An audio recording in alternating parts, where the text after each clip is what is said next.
Many people are saying one thing, but they sustain a different consciousness. This is why their life is a contradiction. Many people are professing one, but they have another consciousness. And this is one of the errors you find with Christians. They come to church, they get them to talk in a certain way. And so you find the brother telling you, I am strong. I am strong means I'm sick. The moment he say I'm strong, he knows you know what he's saying. He will look at you and say, I am loaded. I'm loaded means I don't have money. And so we create all kinds of language. Meanwhile, while we are talking what we are talking, we ourselves know it's a cliche. Because as we are saying it, we know we understand what we are saying. Meanwhile, what we don't know is that understanding we have is superior to what we are saying. When I'm telling you I'm loaded, and me and you know what I'm saying is that I'm poor, that mentality we have is superior to what we are saying. Because God is able to do exceeding abundantly above what you ask and think. It's not just above what you ask. So God responds also to what you think. And so if your thought is contrary to your words, your life is in a contradiction. You don't just know it. After a while, you will discover that you have ended up contradicting your life. And so when you believe what God said or says to you, it's your responsibility to sit down and convince yourself and program yourself to think like that and to think like that only. Many people just hear what God said and they run with it.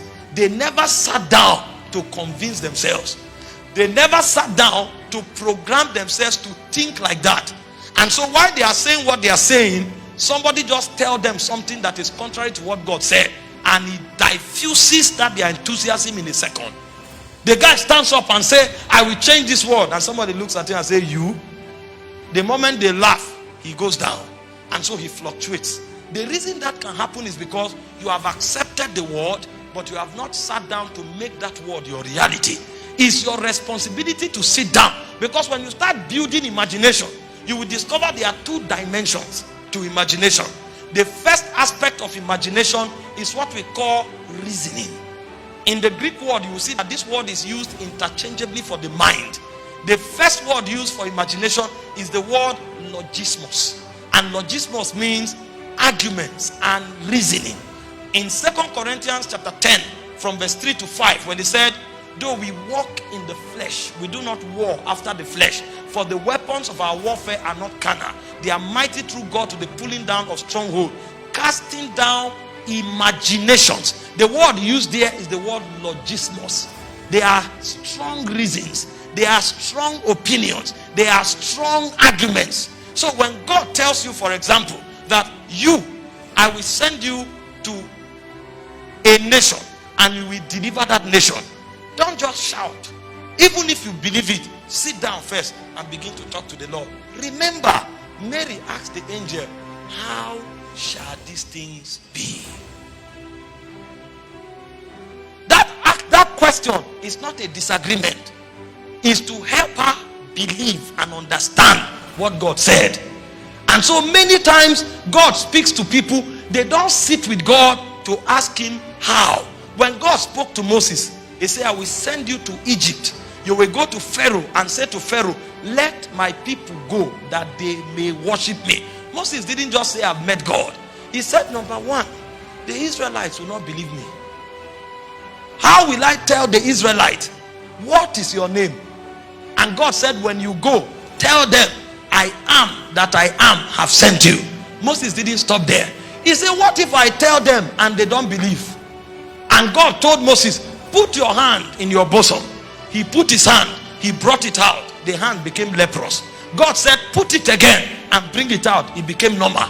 God gave Moses 2 signs. Moses still said, what if they doubt the first sign? And God said, drop the staff. And when they dropped the staff, it became a serpent. God now told him, pick it up by the tail. Because if you are not careful, if you carry it from the head, the staff that should destroy Egypt will destroy you first.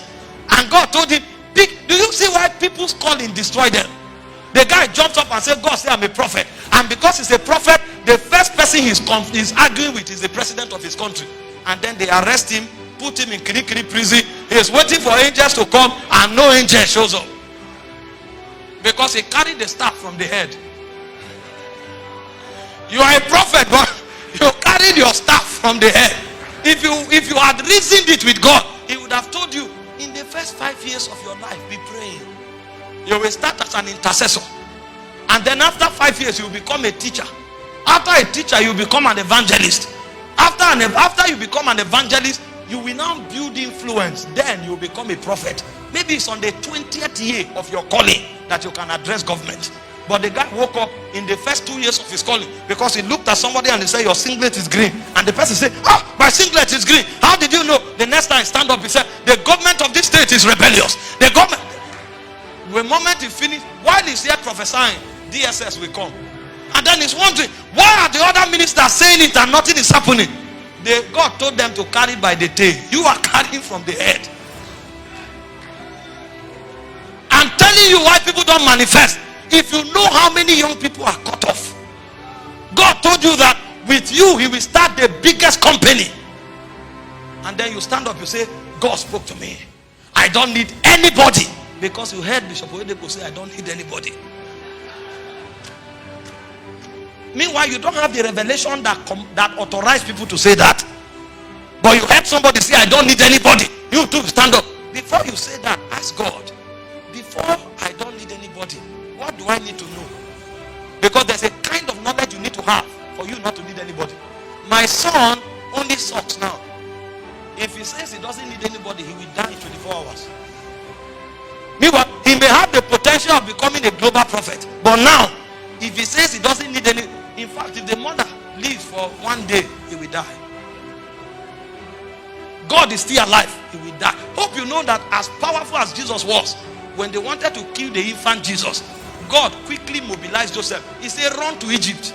Run. He didn't say, wait here and show them the power of God. Jesus would have died and there won't be any salvation. He said, take the child. The word is what? Child. This night, leave for Egypt. If you wait for tomorrow morning, Jesus will be killed. But when Jesus grew up, he said, no man taketh my life from me. He said, this commandment have I received of the Father. I have the power to lay down my life and to take it up. People shout without reasoning their calling. And so the first way to bet your ordination is logismus. You need to sit down and reason it out with God. Lord, I'm not afraid. Did you read the story of Gideon? I'm not afraid, Lord. But if you are the one saying this and this will happen, let the dew fall and it should not fall on my staff. And that night, the dew fell. It didn't fall on the staff. It fell everywhere. He said, Lord, sorry, I'm not doubting you. I'm actually believing. Let it fall on the staff today and let it not fall any other place. And God did it. The guy walked with God like that until even the soldiers that he carried, God had to show him how they will drink water to prove the ones he will carry. God had to send him to the camp of the Midianites for him to believe. See, it's called logismus. Faith is a very reasonable reality. The thing is that you don't argue faith with your circumstance, but you argue faith with God and find out, how shall these things be? How shall these things be? When God is done convincing you, even if Pharaoh stands up with a red eye, you won't be afraid anymore. Moses showed up and Pharaoh, he told Pharaoh, let my people go that they may worship me. He said, who is your God that I should let your people go? Moses dropped his staff. Pharaoh's men dropped their staff.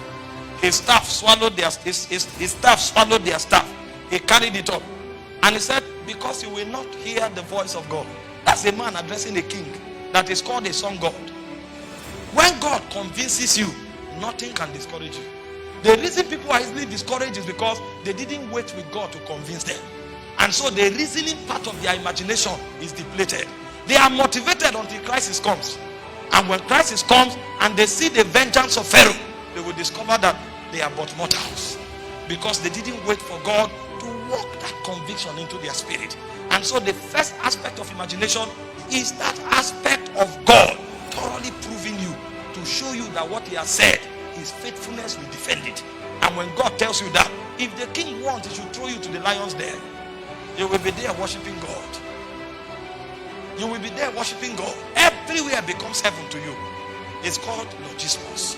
This is not a state of doubt, but this is a state of communing with God to verify what he has told you. When a man understands imagination, he becomes a powerful being on earth. Nothing you say can change his mind.